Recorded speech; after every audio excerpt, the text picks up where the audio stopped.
आज हम वोकेब्यूलरी पढ़ने वाले हैं। मीनिंग क्या होता है इसका? VOCABULARY,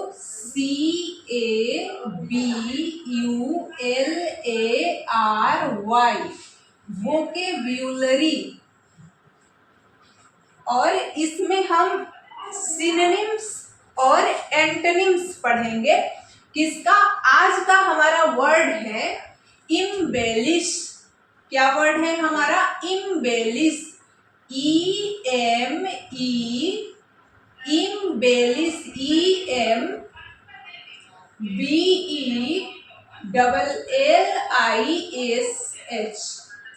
इम्बेलिश, EMBELLISH। इसका मतलब होता है सजना, सजना, संवारना, संवारना, सजाना, संवारना।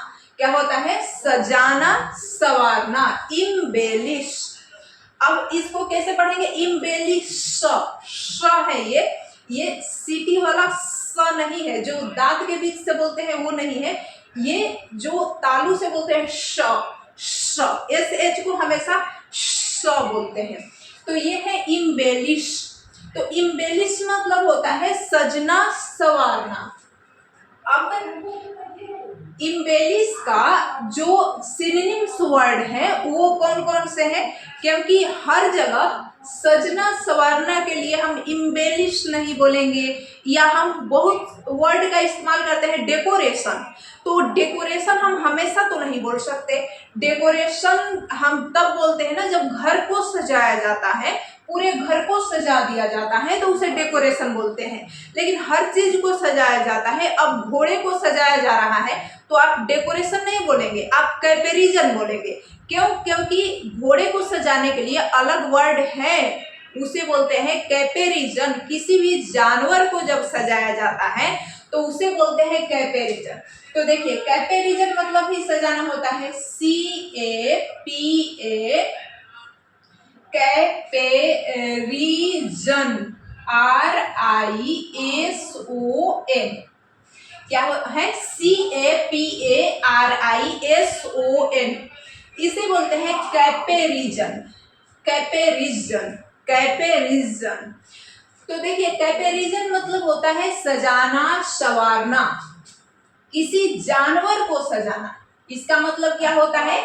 किसी जानवर को जब हम सजाते हैं, जानवर को सजाते हैं, तो उसके लिए कैपेरिजन शब्द का प्रयोग करते हैं।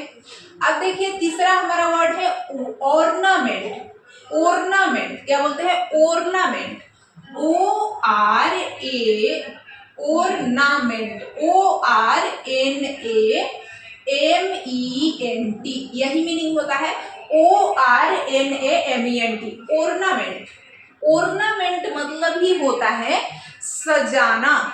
ऑर्नामेंट मतलब गहने होता है, जैसे कि हम रिंग हो गया, या बैंगल्स हो गया, चूड़ी, या रिंग हो गया, या नेकलेस हो गया, या एंकल हो गया, एंकलेस। तो उन सब को हम ऑर्नामेंट बोलते हैं। ठीक है? तो हमारे इयरिंग है, तो जितने भी ये गहने के नाम है, जो गहना है वो ऑर्नामेंट होता है। ठीक है? तो ये ऑर्नामेंट बोला जाता है। तो ऑर्नामेंट मतलब क्या होता है? गहना। ऑर्नामेंट मतलब सजावट वाली चीजें, सजाने वाला, तो वो ऑर्नामेंट हो गया। तो इम्बेलिश हो गया, कैपेरिजन हो गया, ऑर्नामेंट हो गया। आगे है हमारा डेक, DECK। मीनिंग क्या है? DA नहीं होता है, DECK। डेक मतलब होता है सजाना। जैसे कि पार्टी में हम जो बैलून लगा करके सजाते हैं तो उसे बोलते हैं डेक। जब छोटी जगह पर किसी चीज को सजा दिया जाता है किसी फंक्शन के लिए, जैसे बर्थडे पार्टी में या किसी पार्टी में, तो उसे डेक बोलते हैं, डेक। उसके लिए शब्द है। डेकोरेशन तो सभी को पता है, डेकोरेशन, DECORATION, डेकोरेशन या डेकोरेट, डेकोरेट से बना है डेकोरेशन। तो ये जो डेकोरेशन है, डेकोरेट है, ये भी इसका सिनोनिम है, सिनोनिम्स हैं। तो देखिए, डेक हो गया, डेकोरेशन हो गया। अब हम वर्ड लेते हैं इनहेंस। तो इनहेंस पूछेगा कि क्या इम्बेलिश का सिनोनिम इनहेंस है, तो आपको कहना है हाँ। क्यों? क्योंकि इनहेंस मतलब ही सजाना ही होता है।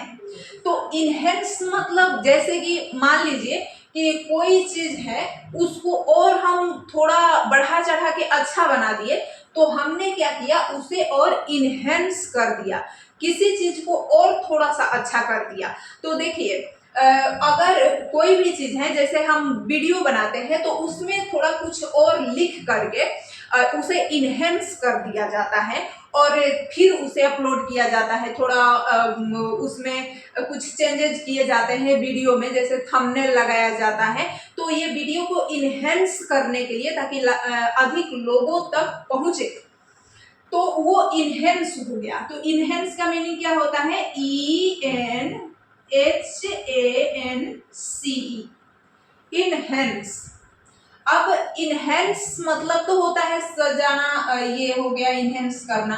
एक और वर्ड है, जब हम स्टोरी को सजाते हैं, जैसे कि आपने देखा होगा कि जो फिल्म होता है, तो फिल्में बहुत चलती हैं और स्टोरी थोड़ा कम चलता है, और रियल घटना बताइए तो वो कोई सुनने को तैयार नहीं होता है। मतलब कि बात तो वही है, जो घटना घटी थी उसी पर स्टोरी बनाया गया और उसी पर मूवी बनाया गया। तो ये मूवी क्यों ज्यादा लोग देख रहे हैं? क्योंकि वो एम्प्लीफाई करके बनाया गया है। किसी स्टोरी को, जो कहीं की घटना थी, उस पर हमने मूवी बना दिया, तो उसको हम एम्प्लीफाई करके बनाते हैं कि थोड़ा लव स्टोरी जोड़ देंगे, ऐसी चीजें जोड़ेंगे कि लोग देखें, उसको और अट्रैक्टिव बनाएंगे। तो इस तरह से उसे हम कहते हैं कि हमने उसे एम्प्लीफाई कर दिया। तो किसी स्टोरी को बढ़िया बना देना, उसे कहते हैं एम्प्लीफाई करना। तो इसीलिए यहाँ पर amplify, AMPLIFY, amplify, AMPLIFY, amplify कर देना। मतलब कि किसी चीज को जब हम एम्प्लीफाई कर देते हैं, तो एम्प्लीफाई कर देते हैं मतलब कि उसको और अच्छा बना देते हैं, तो एम्प्लीफाई कर देना। अब हम देखते हैं कि इनहेंस हो गया, एम्प्लीफाई हो गया, और एक वर्ड है एडोन। तो देखिए एडोन को हम लिखते हैं यहाँ पर या इधर लिखते हैं एडोन, ADORN। इसे अडोर्न बोलते हैं। क्या बोलते हैं? इसे सही उच्चारण करेंगे तो ये अडोर्न बोलते हैं। तो ये अडोर्न जो है ना, अडोर्न मतलब होता है किसी को सजाना। कैसे सजाना? गहनों से सजा देना। जैसे कि द ब्राइड मतलब जो दुल्हन होती है, द ब्राइड एडोर्न्ड मतलब दुल्हन को सजाया गया था। तो द ब्राइड वाज एडोर्न्ड किससे? विद गहना को क्या कहते हैं? गहना को हम ज्वेलरी बोलते हैं, ज्वेलरी नहीं, ज्वेलरी। तो एडोर्न विद ज्वेलरी, ठीक है, एडोर्न विद ज्वेलरी। तो the bride was adorned with jewellery, jewellery. तो ज्वेलरी से एडोर्न किया गया ब्राइड को, तो एडोर्न हो गया। तो एडोर्न मतलब ही सजाना हो गया, एडोर्न मतलब ही सजाना हो गया। तो देखिए हमने पढ़ा इम्बेलिश। अब इम्बेलिश मतलब सजाना। अब एक शब्द है गार्निश,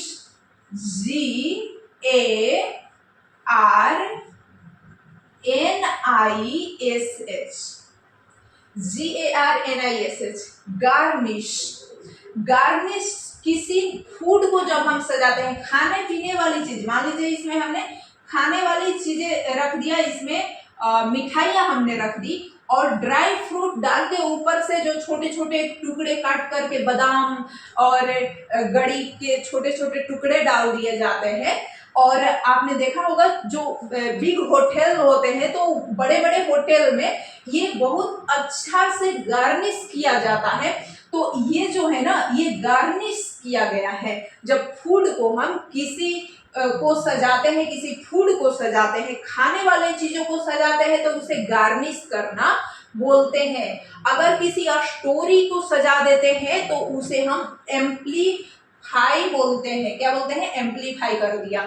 अगर हम वीडियो को थोड़ा और अट्रैक्टिव बनाते हैं कि लोग देखें, तो उसे इन्हेंस करके फिर हम डालते हैं, तो उसे इन्हेंस कहते हैं सजाने को। और डेकोरेशन मतलब पूरे कमरे को सजा देना। डेक मतलब किसी पार्टी वार्टी में सजावट करना। ऑर्नामेंट मतलब होता है कि सजावटी चीजें, जैसे जो भी ज्वेलरी है, सब गहना है, उनको ऑर्नामेंट, सजावट की चीजें। और कैपेरिजन मतलब किसी जानवर को सजाना। और इम्बेलिश मतलब किसी दुल्हन को सजाना।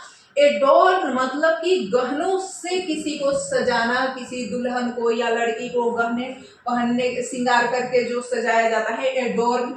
और गार्निश मतलब कि कुछ खाने पीने वाली चीजों को सजाना। तो सबका अर्थ सजाना ही है, यानी ये एक दूसरे के सिमिलर वर्ड्स है। तो पूछा जाएगा कि इम्बेलिश का सिमिलर वर्ड निम्नलिखित में से कौन सा है? कैपेरिजन, ऑर्नामेंट, डेक, डेकोरेशन। तो इनमें से सभी हो जाएगा। अगर इनमें से कुछ दूसरा चीज आता है तो वो नहीं होगा। जैसे कि डिफेस, तो इसका उल्टा है डिफेस। डिफेस अगर आ गया तो डिफेस इसका एंटोनिम्स है। ये क्या है? ये सिनोनिम्स है। और डिफेस इसका एंटोनिम्स। तो देखिए डिफेस, DEFACE, डिफेस मतलब किसी के चेहरा कुछ बिगाड़ देना। जैसे कि हमने ऐसे ऐसे कर दिया, इस पर हमने इसको डिफेस कर दिया, हमने इस बोर्ड को डिफेस कर दिया कुछ लिख करके। और इसको भी हम डिफेस कर सकते हैं, दीवार को, लेकिन नहीं कर सकते हैं क्योंकि डांट पड़ेगी। तो इसे डिफेस कर देंगे तो ये मिट जाएगा। तो इसलिए इस पर कितना भी डिफेस हम कर सकते हैं। तो डिफेस, DEFACE, डिफेस मतलब होता है किसी चीज को बिगाड़ना, डिफेस कर देना। और डिफेम मतलब होता है इज्जत बिगाड़ देना, DEFAME। डिफेम मतलब कि किसी की जो इज्जत है बनी हुई है उसे थोड़ा डिफेम कर देना। तो डिफेम मतलब ही बिगाड़ना हो गया। तो डिफेस बोलिए, डिफेम बोलिए, डिस्ट्रॉय कर देना। तो कोई चीज हम क्या करते हैं? डिस्ट्रॉय कर देते हैं। डिस्ट्रॉय, डिस्ट्रॉय कर देना। तो जब हम डिस्ट्रॉय कर देते हैं मतलब कि बिगाड़ देते हैं। डिस्ट्रॉय मतलब ही क्या होता है? बिगाड़ देना। स्पॉइल, SPOIL, स्पॉइल कर देना मतलब बिगाड़ देना। जैसे बोतल को हमने पूरी तरह से स्पॉइल करके फेंक दिया तो वो स्पॉइल, दूध स्पॉइल हो जाता है, खराब हो जाता है। तो स्पॉइल मतलब बिगड़ जाना, बिगाड़ देना, खराब कर देना, स्पॉइल। ब्लेमिश मतलब बिगाड़ना होता है। देखिए BLE, ब्लेमिश, MISH होता है, ब्लेमिश। यहाँ भी ये श आएगा। तो ये भी श, जो तालाबी स, ये तालु से बोला जाता है श, ये श है। तो ब्लेमिश, इसे हम दांत से नहीं बोलते हैं, दांती सा को दांत के बीच से बोलते हैं स।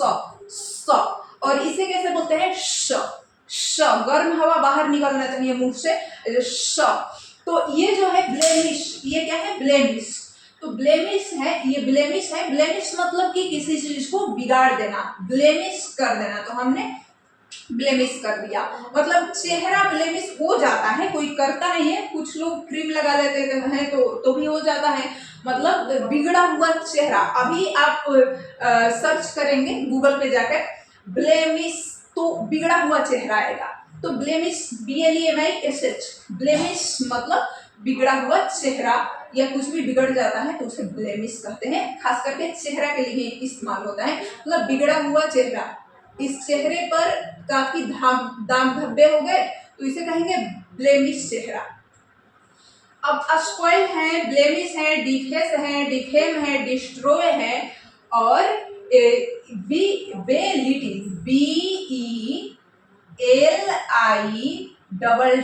BELITTLE, बेलिटिल, BELITTLE। बेलिटिल मतलब ही होता है किसी को नीचा दिखाना। जब हम किसी के स्टेटस को नीचा दिखाते हैं कि वो तो कुछ भी नहीं है, उसे नीचा दिखा देते हैं कि वो करता क्या है, तो उसे हमने क्या कर दिया?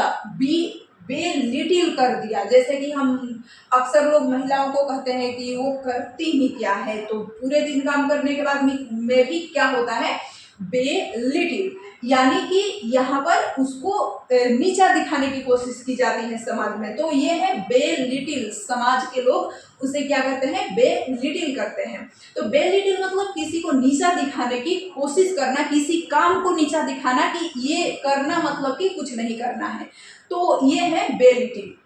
अब हो गया बेलिटिल के बाद में हम देखेंगे कि अगर बेलिटिल है तो ये भी क्या आ जाएगा, ये ब्लेमिश वाला में बेलिटिल, डिफेस, यानी ये इम्बेलिश के ये अपोजिट वर्ड है। ये जो है ये सब सिमिलर वर्ड है और ये अपोजिट वर्ड है।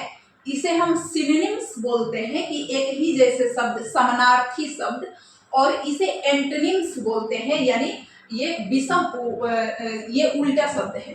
तो यहाँ पर देखिए बेलिटिल हमने जान लिया, और इसके लिए नीचा दिखाने के लिए एक शब्द है अंडर स्टेट। तो अंडर स्टेट हम कहाँ लिखे, अंडर स्टेट यहाँ लिख देते हैं UNDERESTATE,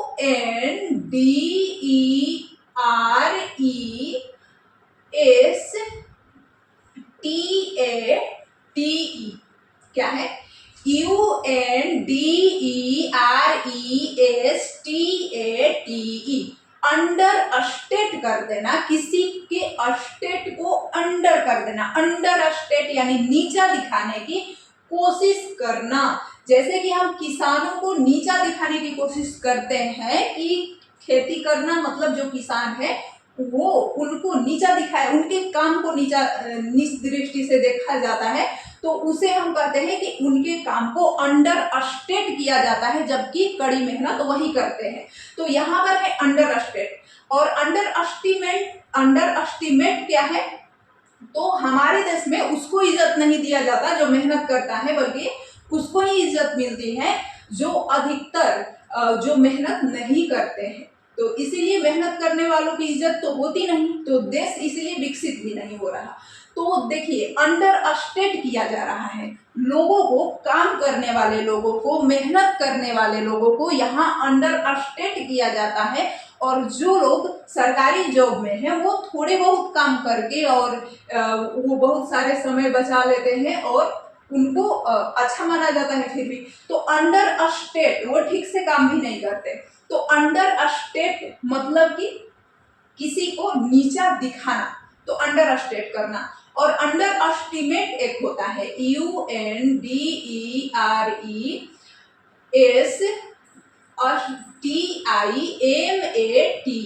अंडर एस्टिमेट। तो देखिए अंडर स्टेट मतलब ही नीचा दिखाना, अंडर एस्टिमेट मतलब ही किसी को नीचा दिखाने की कोशिश करना, और बेलिटिल मतलब ही किसी को नीचा दिखाने की कोशिश करना। तो चाहे आप अंडर एस्टिमेट बोलिए, अंडर स्टेट बोलिए, बेलिटिल बोलिए, मतलब किसी को नीचा दिखाने की कोशिश की जा रही है। डिफेम मतलब कि किसी के इज्जत को खराब करने की कोशिश की जा रही है। डिफेम करना यानी इज्जत को खराब करना। डिफेस मतलब कि किसी के चेहरा, किसी को बिगाड़ देना। जैसे कि बोर्ड पर ऐसे लिख करके हमने बिगाड़ दिया इसको, तो किसी चीज को बिगाड़ देना, किसी चीज को, राइटिंग को, लिखी हुई चीज को बिगाड़ देना, कॉपी पेन पर या कहीं लिख के किसी चीज को बिगाड़ देना, तो उसे कहते हैं डिफेस कर दिया हमने। और डिस्ट्रॉय मतलब तो आप जानते ही हैं, डिस्ट्रॉय कर देना मतलब बिगाड़ देना। तो रूइन मतलब ही होता है बिगाड़ना, रूइन, RUNE, रूइन, तो रूइन कर देना, डिस्ट्रॉय कर देना। स्पॉइल और ये ब्लेमिश मतलब ही होता है जब हमारा चेहरा बहुत दाग धब्बे हो जाते हैं अचानक से, तो उसे हम कहते हैं चेहरा ब्लेमिश हो गया है। तो ये क्या है कि अगर पूछेगा कि इम्बेलिश के एंटोनिम निम्नलिखित में से कौन सा है, एंटोनिम्स, या फिर इसके ओपोजिट वर्ड कौन सा है, तो ओपोजिट वर्ड डिफेम होगा, डिफेस होगा, डिस्ट्रॉय होगा, स्पॉइल होगा, ब्लेमिश होगा, बेलिटिल होगा। तो हमने ये भी देखा कि कैसे सवाल बनेंगे। ये पूछ सकता है कि इसके सिमिलर वर्ड बताइए या सिनोनिम्स निम्नलिखित में से कौन सा है, और इसके एंटोनिम्स या इसके ओपोजिट वर्ड कौन सा है। अब कुछ भी पूछ सकता है, डेक का ही पूछ लेगा आपसे कि बताइए कि डेक का ओपोजिट वर्ड निम्नलिखित में से कौन सा है। उसमें इम्बेलिश दे दिया, कैपेरिजन दे दिया, डेकोरेशन दे दिया और एक स्पॉइल दे दिया। तो ओपोजिट वर्ड तो स्पॉइल ही है, क्योंकि ये तो सिमिलर वर्ड हो जाएंगे। इम्बेलिश, कैपेरिजन और ऑर्नामेंट जो है ये डेक का सिमिलर वर्ड हो गया, और इसका जो एंटोनिम्स है या ओपोजिट वर्ड है वो हमारा स्पॉइल हो गया। तो इसमें से किसी का भी कहीं से भी पूछ सकता है, और ये चुनिंदा वर्ड्स है, इसको आपको याद रखना ही रखना।